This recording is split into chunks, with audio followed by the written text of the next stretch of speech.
ফাঁসিবাদকে নিষিদ্ধ করলেও ফাঁসিবাদের দোসরদের আস্ফলন এখনো দেখা যায়।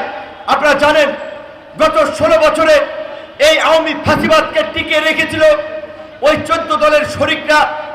তাদের একটি শরিক দল হচ্ছে জাতীয় পার্টি। আজকে আওয়ামী লীগ নিষিদ্ধ, কিন্তু জাতীয় পার্টির আস্ফলন আমরা দেখতে পাচ্ছি।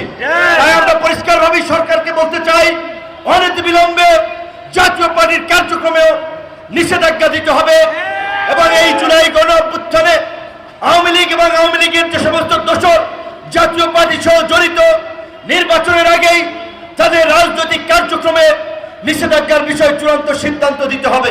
বন্দুকের নলের সামনে ছাত্রলীগ যুবলীগের দৈত্য দানবদের সামনে দাঁড়িয়েছিলাম। 1 বছরে যখন আমরা সেই হিসাব মিলাতে যাই, আমরা দেখি আমাদের প্রাপ্তির চেয়ে অপ্রাপ্তির সারি দীর্ঘ।